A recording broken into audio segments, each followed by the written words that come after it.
Hello and welcome back to Catapult Your Career, where we delve into the reality of various careers and explore practical advice for numerous professions.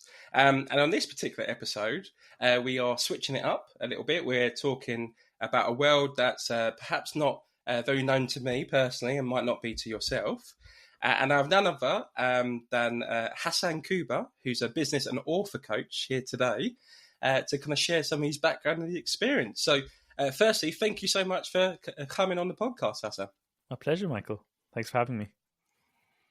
Amazing. Good stuff. So first and foremost, clearly there's many hats you wear, many plates you spin, and you've got a friend joining us as well today for those who are watching on the video. There you go, a mysterious guest. But yeah, share us a bit of your background, pal, and what you're up to now. Sure. For anyone listening, by the way, my cat will sometimes make an appearance. She decided to come onto my lap.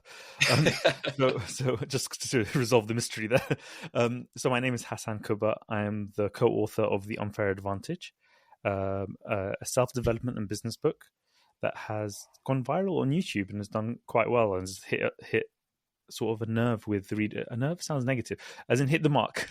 Has really struck a chord. That's the phrase. Has struck a chord with readers, which has been really fun, really fulfilling. I never thought I'd really write a book. I never have a background in writing. I never even thought I'd be an entrepreneur if you'd asked me when I was younger. In the book, I describe myself as an unnatural entrepreneur. I took an online course like ages ago now, like 2012. And it was based on that course that I started my first business. And I grew it from there. And it was kind of focused on sort of passive income, automating the business.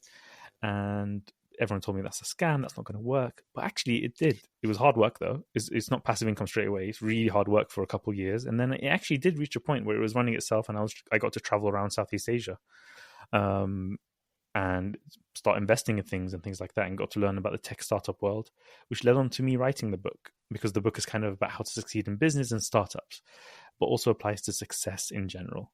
So that's a quick overview of my career to date. And now I coach businesses, startups, personal brands, people who want to write their first book or get their first book deal.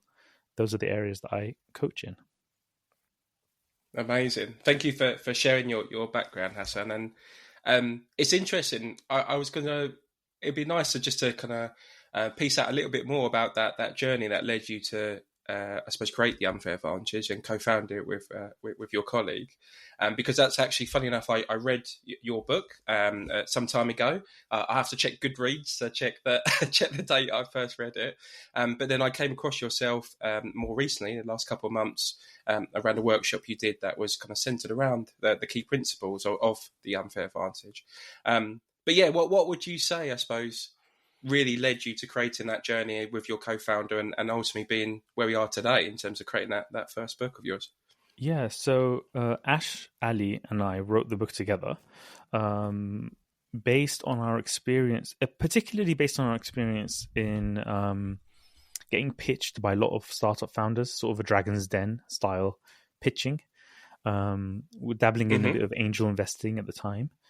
Which basically just means individuals investing in startups. It sounds fancy and cool, but it just means investing and angel investing. From our experience doing that, we saw that sort of tech startups in particular, sort of the Silicon Valley world, and even if you're not in Silicon Valley, but that kind of thing where people are trying to do, I don't know, the next Facebook, the next Google, or even just something like Just Eat, which my co-author was the first marketing director of. These kinds of apps and tech businesses, they like to think of themselves as like a meritocratic world that's just based purely on, I don't know, your effort and ability, and if you want it bad enough, you'll get there, that kind of thing. When in reality, just like every other industry, just like every other business or vertical, it's a lot based on unfair advantages, right? And that's what we wanted to highlight. We wanted to highlight the fact that, if you're born in a kind of middle class or upper class family, to that kind of family, if you've got a private education, if you've got a rich uncle or rich parents at the bank of mum and dad, if you, I don't know, have a posh accent or have gone to the right universities, or have worked at the right companies, if you're ex-Google or ex-McKinsey or ex-Oxford or Cambridge, that you'll have unfair advantages. And also location, where you grew up, which is kind of tied and linked to all these things, even the accent that you had. We had a bit of a chat about accent just before we started recording. We did. I've been lambasted already. I'm from Essex or East London, or where do you come from, Michael? So no, I'm only teasing, but you are bang on with the accent. Definitely, you can build rapport with someone in an instant, can't you? Absolutely. I mean, I think that's shown to be, in certain studies in sociology and stuff, the most impactful thing to your success in your life is your postcode, which is sad but true. So these are the types of unfair advantages that exist. This is just the reality. We don't live in an airy-fairy. I wish this wasn't the case, but this is reality. But the key message is actually of the book isn't just that unfair advantages exist and the world isn't exactly fair, but also that there's a flip side to it. What seems like a disadvantage, and this is the good news, what seems like a disadvantage can be an advantage, and vice versa. What seems like an advantage can be a disadvantage. So if somebody's born with a silver spoon in their mouths, and they probably don't have the insight required to know what it's like for the average person. They might not be able to do a really mass market type of company, for example. Or let's say if they grow up with, a classic old school UK one is Richard Branson, where he didn't go to university and he has dyslexia, right? And it's like, well, that's helped him, because then he was, as the story goes, he was kind of delegating and outsourcing his homework and stuff to other kids in school, and that taught him to be a good manager, and that taught him to be, that's what entrepreneurship is, really. You're good at project managing and delegating, right? A good speaker, a good sort of persuader, a bit of wheeler dealing. So the point is that we would see these startup founders who had money, let's say, but because of that, they had no creativity. So when we say, like, how are you gonna, market your startup, your app, how are people going to hear about it? They'll say something like, oh yeah, Facebook and Google ads, right? Because they got the money to spend on them. So rather than thinking, let's be creative, how do we get the word out? Let's sort of growth hack this by spreading the word. Let's think originality. Whereas somebody who grew up or doesn't have access to that kind of funding would just be forced to be more resourceful and will be more creative. And so that's the flip side to it. And that doesn't just apply to money, but it applies to all the different things that we just kind of mentioned, of like, your status, your socioeconomic background, your whatever it might be. There are pros and cons to all of them. So the point is that we all have unfair advantages. You just have to figure out what yours are and leverage them to succeed. And that's the point of the book. Absolutely. Love it. Thank you for taking us through that. And just the creativity point you said about the kind of money, what in terms of that Miles framework, which is kind of articulated in that book. The creativity piece is one that often, I would say, is quite present for myself and for most kind of startup entrepreneurs. And I often ask a question now of like who, not how. So rather than how, and it's kind of, let's chuck some money at some ads, it's who. So if I don't have lots of money to chuck at ads to kind of generate kind of interest or generate kind of demand and tension, I suppose, between my product and those I'm not hoping to kind of sell to, who's the person I can go to? Can I have a conversation with a person who has that interest, who has that audience, have a conversation with them, appear in front of their audience, and instead of spending money on ads, I can generate the same outcome, but for a completely different way. I think it's The Third Door is another book, isn't it? That's the third door. So what you got the front door where all the VIP and all the rest of people are. You might have the back door where the cleaners, the kitchen staff all go through. But what's the third door as opposed to always having to chuck money at a problem? So I really resonate with what you shared there. And I suppose personally for you, how would you say your unfair advantages have shifted? I don't need any numbers of the money and the wealth or anything like that, Hasan. Don't worry, we're not asking personal questions like that today. But how has your unfair advantages shifted, I would say, prior to the book and to the space you occupy now? Be interesting to know. Good question. So I often asked about my unfair advantages, and I would say when I first started out in business, so first of all, I was born in Baghdad in Iraq. So speaking of location and where you're born, the fact that by the time I was 3 years old and left Iraq with my parents to come and live in London, I'd already lived through 2 wars, like in those 3 years. It's not an advantage, right? It's not somewhere that it doesn't bode well for outcomes in general. But luckily, we moved, right? And luckily, I grew up in the UK with English as sort of a native language, and so there's so much to kind of get into in terms of what to be grateful for, just in terms of my own unfair advantages like that. So the things that we'd overlook, right? The things that we take for granted, like being British, just for example. There's a big unfair advantage. Having that passport is huge, right? So that's a huge unfair advantage. But people often don't acknowledge it because they're not comparing themselves to anybody who, I don't know, grew up in Yemen or something. So that's the point. The point is that there are loads that I could touch on. But let's speak specifically about somebody who, as me, starting business, finishing university, starting business. I would say, looking back, my unfair advantages are that while I might not be a natural entrepreneur, so that's definitely a disadvantage, I'm just not the type to kind of always be thinking of schemes, of ways of making money. I'm not very money motivated, honestly.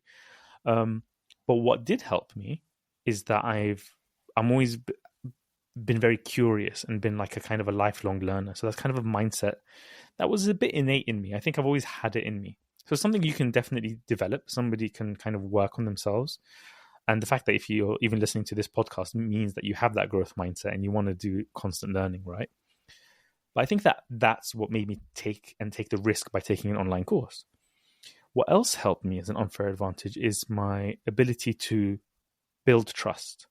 So while being an introvert, while not necessarily, I grew up quite shy, but I think I have a sort of I lack the bombastic approach, of like, yeah, we could do that and we'll make it happen. I'm just kind of more low key and just like, yeah, I think we could do that. Let's give it a shot. Here's why I think it might work. And I've just been able to build trust with clients in that way. And even when I was just starting out, it's like they feel like, oh, he's sincere. He's not going anywhere. And so let me give him a shot. And I have that thing where I don't want to let somebody down. And so I'd make sure to figure out whatever the client wants me to do for them, for their business, the type of marketing, their online presence, whatever it was. I had a marketing agency. And I think that's what helped. So I was able to get word of mouth. So part of that, the building the trust, was a huge piece. Part of it was being able to simplify really complex kind of topics. Like rather than going in with jargon and different like business principles and marketing ideas. I mean, that's not even what I studied at university. I did economics, which actually didn't really apply, didn't really help me. And I think, again, it's because I was able to simplify and not talk in jargon that I would connect with these business owners and then they would become good clients. So this is just through deep introspection, looking back and going, what helped me? I think this is what helped me. And then that ability to explain things simply helped me in writing the book. Right? There's no fancy, flowery language in there. Really, it's just conversational. I get the feedback that it's a page turner. It's easy to read. You pick things up. It's nice in that sense. And I think that's what it is. So that's what I started off with. I think that kind of was sort of a talent that I had, the sort of expertise that was sort of innate to my personality and wiring that became an unfair advantage that I could use. And that's, of course, again, touching back on what things I just need to be grateful for, of like where I am now, having good health, being a native English speaker, etc., which helped me massively. So those are the unfair advantages I started off with. And then since then, I've been able to build my status unfair advantage by, becoming sort of a best-selling or award-winning author, or having coaching clients who are really well-known and like people will follow them, who have huge audiences. The most famous example being Ali Abdaal. And so that has built my status from there. So the point is that unfair advantages change their dynamic. It's a snapshot in time. And you can work on developing them. You might not change them overnight. Like you can't increase we break it down into different categories, but one of the categories is money. Another category is status. You can't change these overnight, but you can work on them and they can develop over time. And that's the key, I think, to the ideas of unfair advantages. Absolutely. And the thing I like about the framework, and there's so many interesting points you shared there, Hasan, so thank you for kind of going through that. I think some things won't resonate with others because they won't like the idea of having the responsibility to change their own path and change their own lives. And I think what you just said with your money and insight and stuff like that points a finger back at people to take responsibility of their situation. You were very fortunate that your parents moved you kind of countries, but just because you did arrive with a set of privileges, with having a British passport, speaking English native, and all those kind of things. But you still took responsibility for where you were and the opportunities you were given. The age-old adage, you made your own luck at the end of the day. And I think some people might not resonate because they don't want to take that responsibility and they don't want to have that hard conversation with themselves. But for me, I think there's a lot of power. There's a lot of power in that. And I can familiarise myself a little bit with your situation, definitely not the same. But with my mum being Jamaican, on another kind of, who knows, on another day and another week, I could have been born in Jamaica. I could have grew up in Jamaica. And a lot of my family, God willing, have now moved from Jamaica to Florida due to kind of green cards and from the work they've done. And they're now in a much better position. They have that change of postcodes. They got better opportunities afforded to them. And that is one of the reasons, whether it's popular or not, that me and both my partner feel quite strongly about kind of refugees and immigrants. And that's why I do a lot of volunteering with an organisation called Care for Calais that support that crisis. Because I know on another week I could be in Jamaica, and just because of the kind of God willing, because of the luck I've been given to being born in the UK and have a British passport, I have so many opportunities afforded to me to make the most of. Whereas another day I could be in Jamaica, and this is not over exaggerating. I could have had a tin roof. I could have had cold showers. I've been to my family's old place before they moved to Florida, and I could have had a completely set of different circumstances ahead of me. So, I mean, thank you for sharing your personal story, but likewise, I think it very much resonates with me, and I suppose how I try to now serve that purpose through the work I do for the time I have, which is, I would say, the most important resource we have in terms of that volunteering piece to give to those who aren't as fortunate with their postcode. So I think that's a great piece. And the thing you also mentioned, just to touch upon it as well, yes, your unfair advantages have changed and evolved over time, but I'm sure your definition of success would have probably evolved over time as well. So what you first thought was success, and I like to talk a lot about what society deems as a success, the Rolex, the Bugatti, all of those flash things that people might see as successful. Tell me a bit more about your journey of, how your, I suppose, definition has evolved over time in terms of success.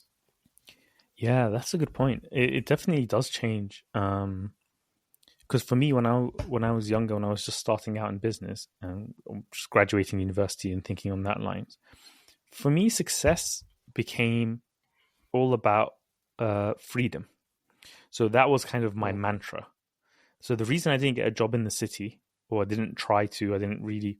Actually, I did briefly, that's a side note, a couple of months here, a couple of months there.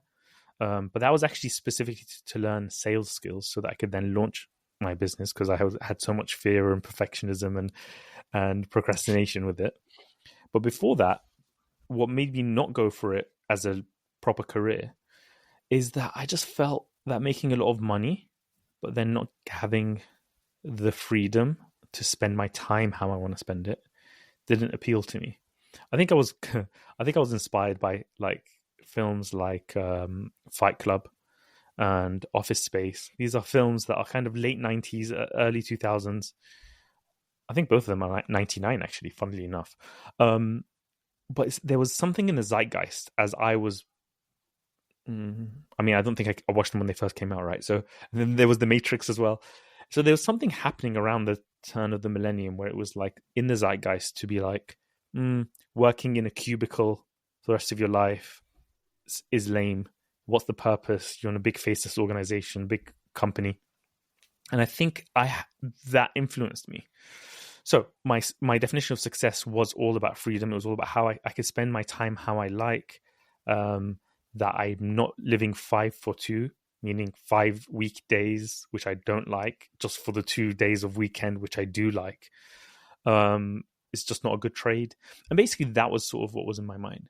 Now that's shifted and I was able to kind of get there, and I could say, oh, passive income sounds amazing, or maybe early retirement, sort of vague notions of like retiring early or something. which I never fully pursued, but I kind of had this idea. But I had this idea that work is to be avoided and minimized. And that's completely shifted, thankfully, by finding fulfilling work. So now it's more a case of like success to me right now is continuing to do work that I enjoy and having more impact. And it is also about growth, about making more revenue, making more profit in the business. Maybe pursuing. I've kind of got in my mind that I might pursue some startup ideas, and so it's shifted completely to what was initially about sort of minimizing work and not really trying to maximize like growth. I've never been, like I said, I've never been money motivated or materialistic in that sense. It was all about like freedom for me. Whereas now it's kind of like, now that I've settled down, I have a kid, I have a baby. It's sort of like, no, let's grow now. Let's see what I can do. Actually, it's fun to work if you're doing the right type of work that uses your unfair advantages. It's something that you get into a flow state with, and I think that's the change. Really, it's a big shift, and that's been the big shift for me. Is just that introspection of like, what do I actually want? Because when I was making passive income, I got bored and I got lazy. And it's a great problem to have, and I don't discourage people from it. I'm just saying that just be aware that enjoy it, but quite quickly you'll find it's like, oh, now what? Now what do I do? Which I completely get that people who have a job now that they don't necessarily enjoy but they feel trapped in would dream of that. And so everything is about the level that you're at. And so absolutely. I wouldn't discourage anybody trying to do that. I would just say that just be aware that that's where you'll probably reach. And ultimately you kind of go full circle to being like, no, maybe I just want to find work that I find fulfilling. And that's the difference. Indeed. And I think, I'm very mindful. I suppose I kind of operate in a similar, maybe adjacent space in terms of the coaching world. And I'm, we hear a lot of buzzwords and in terms of values and fulfillment and chase your passion and all these kind of terms thrown out. But I think there's some real tangible things to them and the reasons behind, if you interrogate the nuance to what you're saying, is really, really powerful. I think, of course, there's a level, like you said, it's all relevant to the level you're operating at. There's a level of financial security, a level of financial stability. I won't speak for you, but as like a second generation immigrant, I think some of that kind of falls onto you through osmosis. You don't even realise that you're chasing freedom. Freedom is probably the biggest value of mine, which is quite interesting to hear you share. And that money is maybe an aspect to achieve that freedom. Freedom's not just financial, it can be physical freedom. A big thing for me is when I have children, maybe, in a similar stage to where you are now, is to have the freedom to be a present father. Now, that's one of the biggest goals for me. I was very fortunate that my dad was a present father for me. So it was actually roles reversed. My mum was kind of the breadwinner almost, and my dad was a present father. And for me, that's one of the biggest drivers for me. Nice. So once we can have that level of financial security and stability, I think that's a really cool thing to then aim for. And I suppose, hence the thing which I think Ali Abdaal often says about the journey before the kind of destination. But what's your thoughts, I suppose, on that? Yeah, absolutely. Journey, it's not about, it's just one thing that I try to remind myself. And it becomes even more acute when you have a baby because babies grow so fast. And so I feel like we're not sort of going to the evolutionary psychology. We're not designed to have kids so late. I think we're designed to have kids earlier, but we in modern times have them a bit later. And I think that there are some positives to that, of course, but there are negatives. And one of the negatives is the fact that you don't go into that mentorship. I mean, I'm calling it mentorship, it's parenting. But there's a kind of mentorship role in parenting that gets delayed. And what happens is one of the benefits of having kids earlier is you value time more because you see how fast they develop. You take responsibility more because you think, oh, hold on, what do I want for my kid? You stop being so self-centered. It's amazing. One thing I wanted to touch on, by the way, is so definitely journey. Oh, so to answer the journey before destination, one thing that I remind myself of, and everyone should remind themselves of, I just saying it's more acute when you have a kid, is these are the good old days. You know how we all get nostalgic and we go, oh, I remember the good old days? Because of course we're forgetting all the bad stuff and we're remembering all the good stuff of whatever it might be, school, uni, whatever. Mm-hmm. And it's always good to remind yourself that these are the good old days. And like weird existential stuff, like when you look at a photo, you go, yeah, that's the youngest we'll ever be in that photo. Does that make sense? Every photo you take, that's the youngest you'll ever be. And so, you know, how finite life is and just how we need to appreciate the moments that we're at. Try and enjoy it. Try not to have that view of like, let's fast forward the day. And that's all very much linked to journey before destination. You have to, even if it's tough, even if you're going through a tough time, you have to realize that that's just part of life. You know, you get the bitter and the sweet. So you have to take the rough with the smooth. One thing I wanted to circle back to, by the way, in terms of unfair advantages, very simple, basic one. I was able to live with my parents after university, which has become really common because of house prices and stuff. But that is an unfair advantage. Just the fact that if you can, not everyone can, even to this day, can stay living with their parents or stay in the family home. Not everybody has the opportunity to have a stable, calm home to just, I don't know, start a business from or do a side hustle from or something. So the point is that I was able to do that. And so I didn't have as much pressures. I quit my job. You know, when I said I had 2 months here, 2 months there, those jobs, I quit them without any safety net in terms of I didn't have, I don't recommend somebody quit and start a business. It's usually better to have a side hustle, get some momentum in that business, and then quit your main day job. But I didn't have to, I guess, because I didn't have any rent to pay. I didn't have a mortgage. So that's also part of why the goals change. And so that's part of the unfair advantage is just to be able to do that. And I think, again, there's a huge theme in the book is gratitude and how much we take for granted, because it's easy to look at the unfair advantages of others and be like, oh, aren't they lucky? But the reality is that you have a lot that you're probably overlooking. Amen. And I think there's a reason why, and this is not, you know, there's various reasons why, you know, we do kind of volunteering and stuff like that. It's not to kind of, for me personally, it's not to kind of flex and say, oh, look at me, I do volunteering, I'm such an amazing person. I think it comes from a real strong sense of gratitude of what my life could have been, and just that I suppose the opportunities afforded to me of being born in the UK. And every time I return from Calais, I have the most biggest rocket up my backside, Hasan, because it just reminds you, because we you know, it's commonplace. It reminds you just how lucky we all are just to be where we are, you know. And I speak to those from, I suppose, if you're listening from a well-developed country, just I suppose the benefits afforded to you from just that place.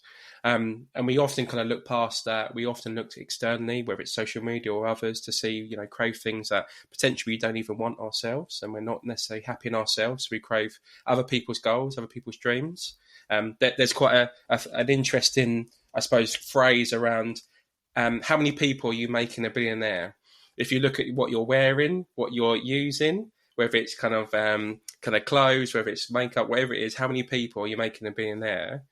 And I suppose if you were truly happy in yourself, you know, how many of those products would you still carry on to purchase? You know, whether it's the magazines or whether it's the kind of makeup or it's the clothes, whatever it is, all this external facade that we sometimes chase. And we don't realise actually how grateful we could be because of the situation we're in. So I think it's a beautiful thing is a good grounding in your book and then what you shared, I suppose, around that gratitude piece, and using it as a strong foundation to build up and to grow from. And just circling back now to yourself and now this current present space you now occupy, from what I know of you and from what you share, you now help other people to do that, just that, achieve their goals and achieve, I suppose, maybe their elements of freedom or whatever they're chasing. And a big piece around that is an author coach, which is not a term, you know, the coach in industry has kind of multiplied and boomed, but you don't hear the term author coach too much. So, I mean, first and foremost, I'd be really interested just to know, what is an author coach? Yeah, it's actually something that I don't think I consciously went for. I think it's basically when you have success in an area of life, particularly a very sort of tangible success. Like, let's say somebody's very fulfilled. It's not hard. It's hard for others to really know. Yeah, I mean, people close to you might know, but it's not like something they could see at a glance. Versus, let's say somebody has started a startup and then sold it to Google, or it's gone on the stock market. That's a very tangible kind of success. The same with the passive income business. It wasn't super tangible. Like that's a success I've had in my life, but it's not something that I can particularly point to and be like, hey, look at me. There's some funny pictures which you've seen in my presentation of me on a hammock in a tropical island. But like, you know what I mean? Versus having a best-selling book with a lot of reviews, and that's won the Business Book of the Year.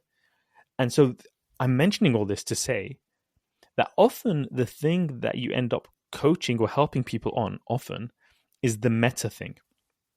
So the book is about startup success, and I do coach people in the startup success, right? In starting their business, strategy, etc. But funnily enough, what's kind of, in a way, it's been more fun, and maybe it's been like kind of more interesting clients have been the ones who've been like, how did you do the book? How did you get a book deal? And so basically that's where it came from. It was just from people saying, how did that happen? And we go, oh yeah, it was this whole thing that I had to learn from scratch. And the whole publishing world is like a maze, and it's hard to understand how it all works with literary agents and royalties and advances on the royalties and like book proposals. It's all a foreign language. I didn't know any of it before I started. And so helping guide people through that process. So what I say now is usually I work with entrepreneurs and YouTubers because they're the most common people that come to me for that. It's people with a personal brand, like on YouTube or something, they teach something online. So Ali Abdal was like the first client for that, and his book has done incredibly well, which has been so fun. Feel Good Productivity, he became a New York Times bestseller, Sunday Times bestseller, and I was there coaching him on the concept right in the early days. So he was the first, I believe he was the first book coaching client. Yeah, he was. And the other one is entrepreneurs who've had some kind of successful company that they've sold, or they've just, maybe it's a lifestyle business, but they were kind of now like, oh, I want to share the knowledge now. I've done all that. I've done the financial success stuff. How about impact and sharing the knowledge and building some kind of legacy, have something for the grandkids to read in the future, or the kids or whatever. So that's been really interesting and fun. I really enjoy it. I think that's how I've ended up being an author coach. So it's kind of like a get your first book deal type of coaching, but also the coaching beyond that, which is just to keep going with the writing, how to make the storytelling better, how to keep the hooks stronger, how to keep people reading, how to address people's concerns as they read, etc. How to make the book good, basically. So yeah, that's what it means. That's what the author coaching side means, and it's been really fun. It's been really fulfilling. Amazing. Thank you for kind of taking us through that. And a bit of a silly question from me. It often is many, but hopefully there's not been too many today. If you were to write a book, I suppose, completely unrelated to entrepreneurship or personal development, so perhaps the stuff you're more commonly known for, I suppose, what would that book be and why? Ooh, that's a great question. I don't think I've ever had that question, and it's really making me think. So this isn't linked to entrepreneurship, so I guess this counts. It's the next project that I am working on, which isn't going to be a book primarily. I might do a spin-off book version of it, but I'm working on a video series. I might have mentioned it on the day, called Success Decoded. So it's still about success, and it's very linked to the book, but I'll give you some examples of what I mean, and you'll see how it's different. The idea of Success Decoded is like case studies from the book, where we'll go through like, what did the guys from Google do? How did Mark Zuckerberg, what were his unfair advantages, or, that kind of thing. There's a very interesting, really fun case study I really enjoyed writing and researching about the founders of Canva, and particularly Melanie Perkins, the CEO, Australian girl who is now like the 6th richest woman in Australia, which is insane, because of Canva. Canva's such a good app, by the way. I think it's such a great design software. So it's basically that. I call it Success Decoded, and I'm already pursuing it. And the idea behind Success Decoded is to break down success stories, analyze why they became successful, and also analyze what their unfair advantages were. So that includes sort of what can we learn. So often in case studies, you're thinking, what can we learn? What can I apply for myself? But then also, what can we not learn because they were unfair advantages and I can't replicate it, right? And that's the key point. It's like I don't know, Donald Trump forget all the all the politics stuff. But before that, he was like the Alan Sugar of The Apprentice in America, and that's because he was a property tycoon, whatever they call it. Yeah, like he owned those hotels, Trump hotels, etc. Well, okay, if I want to have that level of success, how do I do that? Oh, well, your dad's got to have a huge property portfolio, and basically you need to inherit it. And that's pretty much a lot of, I mean, he did a lot of stuff himself, not taking anything away from that, etc. But a lot of it is because he just inherited. I mean, he talks about, I had a small loan of $1 million. My dad gave me a small loan of $1 million, Yes. in the 70s, which is like, how are you going to replicate that? So that's like people and entrepreneurs, and you can say that maybe some of that is business. But I even want to go a bit more abstract with it and go, like, for example, just complete side note, tangent, but right now on Disney Plus, there's a series called Shogun. Shogun is about 1600s Japan. And it was like how this Englishman went there and he got involved, and they were like trying to learn all the like new weapons. So basically there's this whole thing of like, if you look in history, Northern and Western Europe wasn't exactly wealthy or successful at all. Actually, all the wealth was in like China and the Middle East and like India at certain points, and Egypt, and the old ancient civilizations that we think about. You do have Rome, of course, Greece, but again, that's not Northern Europe. Something shifted, and there's this whole thing of like, why did the West win? In a way, what happened? And a huge piece of it, and why did Britain have one of the largest empires in the world? Well, a huge piece of that is technology. They had machine guns, and they were literally colonizing countries who were fighting with swords and spears, and they had machine guns. So that's not the full story, but that's just a clear unfair advantage, technological unfair advantage, right? So that'd be really interesting to analyze why certain countries succeeded, why certain cultures did well. How did geography play a role?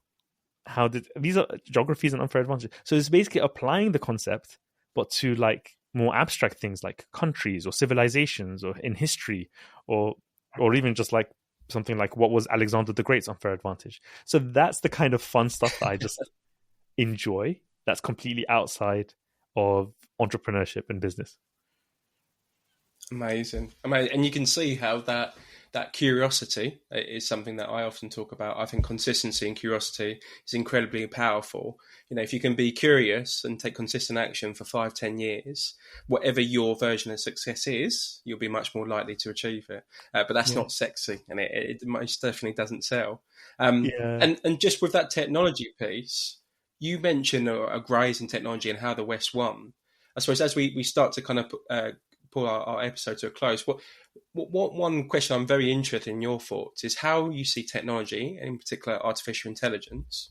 How do you see it affecting the creation of books? So, because I think there's someone you will of course be versed in terms of Daniel Priestley. I think he's recently released something around that artificial intelligence for book creation.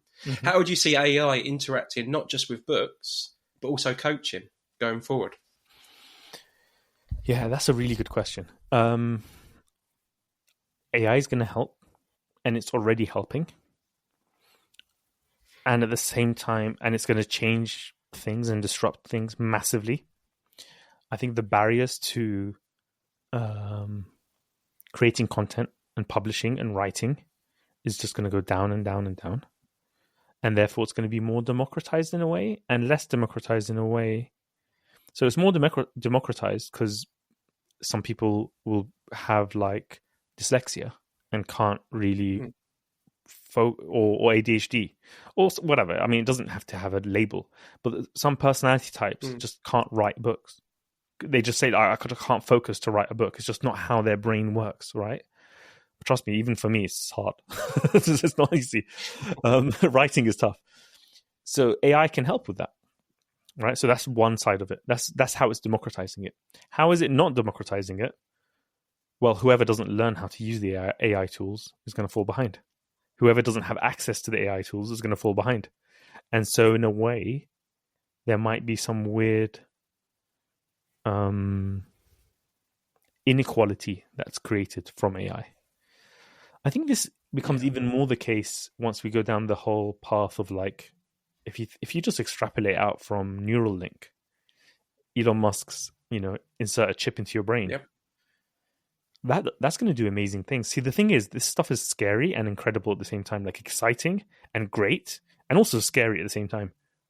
Because something like Neuralink, it can like get people I think it was like people who are paralyzed or people who have something medically wrong with them, and it can magically solve it potentially, and that's great. And I'm so excited about that. And it can make us smarter and stronger or whatever. However, it can also mean that whoever can afford to get a chip in their brain gets one, and then has an unfair advantage and goes much further ahead than everyone else who doesn't have that. So it's kind of a scary thing. And so I've gone all the way down to chips in brains from just using AI, but really it's just the same trajectory. It's like, where's technology going to take us? And so who knows? The answer is who knows. Sometimes it's not as bad as it seems like it can be for those people who are saying this is the end of times, this is crazy, the world is going to collapse. That's too far. And then sometimes the people who are saying, oh, it's nonsense, it's going to go nowhere, also that's wrong. The answer is somewhere in the middle, but we don't know where. And you know what? There's even a chance it might be apocalyptic. Who knows? Because you never know. This whole thing, the world is ending, is usually nonsense. But you never know. But who knows what that? Yeah, I don't want to get apocalyptic too much. But seriously, we don't know where this stuff is going to go. This stuff can go exponential, and that's the scary thing about it. And you don't know where that's going to lead. But coming back down to earth, because that's if you really forecast really far ahead. Coming back down to earth, back here in the present day, it's exciting. And it's also kind of not that useful in some ways, and in some ways it's very useful. So it can't actually do good writing yet. Not really good, can't create original stuff yet. And I'll tell you why. I really struggle with, if I try and get it to write something for me, I hate it. And there's a reason for that, because the way it works is it's actually using statistics. It uses big data and statistics to estimate, to predict what is the most likely next word to be used. People don't know that that's actually how it works underneath all of that. A large language model is actually trying to predict what the most likely next word is based on the prompt, based on the context, based on all of that, based on the conversation you've had. And so, almost by definition, it's going to create something quite mediocre. And so, by definition, it's going to give you stuff that's just like platitudes, or stuff that's just not... Unless you get really good with the prompting, and sometimes even with a lot of great prompting, it'll just give you stuff that's very bland. And if anyone tries to create nice tweets or LinkedIn posts from ChatGPT, for example, you'll realize that. But it can help. It can give you ideas. It's so good for brainstorming. It's so good for research, although it can hallucinate. And so what's the point? The point here is that everything's being disrupted. We don't know where this is going. We're probably going to end up with a lot more books, self-published books. There already is a ton anyway. We're going to probably end up with more mediocre content. I mean, Sora can even create videos, so even more mediocre YouTube videos. Overall, I think it's probably going to be a net positive. It's probably great stuff. The bar's going to go higher. It's going to take a lot more work to stand out, because everyone can create that mediocre piece of writing that you think, that somebody might think, oh, if I could just write a book, even if it's not amazing. Well, anyone can do that now. So there's nothing, you're not going to stand out anymore. Now it needs to be really special. So you see what it's a bit like, it's a bit hard to say. Now. I see the both sides. Yeah, I see the both sides, and I suppose what I feel is like it's a race to the top or a race to the bottom, where however way you wish to look at it. Both of like those you things. said, I think the biggest thing. Yes, exactly, exactly. And the bottom. That's the paradox. Yeah, and I think like you said, I think in terms of a net positive or whatever it might be, I think it'll be a net increase in noise. So there'll be more noise, whether it's social media, books, whatever it is. And not to coin people's phrases in terms of Daniel Priestley, but I think personal branding and certain things in terms of key person of influence, I think certain things like that will become quite important to cut through said noise. So I think it will have an inequality in some areas, but not in others. I just just with that in mind, I suppose, Hasan, just the final question, it'd be interesting as we kind of gone for a little bit of your initial upbringing into where you are now and how unfair advantages have kind of, I suppose, ebbed and evolved, and equally how your version of success has. And speaking frankly, it's something I also want to emulate in terms of you with your child, your family, which I think is beautiful, and it's a beautiful vision and image. I quite frankly want to chase myself and have that element of freedom to be a present father. But given all that you've experienced and all that you've kind of shared today, I suppose if you could give a piece of advice to your younger self, I suppose what would that be? So we touched on fulfillment, passion, which can, again, and I also just touched on platitudes. Platitudes are those phrases that everybody says and then they lose their meaning because everyone's saying them, they become cliche. And the reality is, I genuinely, Michael, didn't know what I didn't really know what I'm good at. And I didn't really know what would be fulfilling for me, or what's my career path, or what the future has in store for me, and what's the work that will, find my bliss, or any of that stuff. I didn't know it. And I think it takes time. I think it takes a long time. So the advice that I would give to my younger self is to try more things. I wish I'd tried more different things so that I could get that self-awareness sooner. So probably there's two main themes in the book. The first theme we touched on is gratitude. And the second really major theme is self-awareness. Know thyself. That's like ancient Greek. Ancient Greek knowledge is one of the oldest bits of knowledge that we've got. It's pre-Islamic, pre-Christian, might even be pre-Judaism. I'm not even sure, but it's literally I think it is. It's the oldest knowledge that we've got. And it was even back then, whoever it was, Plato or somebody, said, know thyself. I think they just wrote it at the top of the temple. I think I looked into this because I have it as a quote in the book. And it's not really attributed to anyone in particular. It's just like they knew that self-knowledge is the most important knowledge. And so how do you know yourself? Well, you pay attention and reflect. But also you try more things, you put yourself in more situations to figure out what you like, to figure out what you're naturally good at. Where do other people struggle that you find it? There's a few ways of saying this. What's fun and easy for you that other people find difficult? And the flip side to that is what do people find painful, but you can tolerate?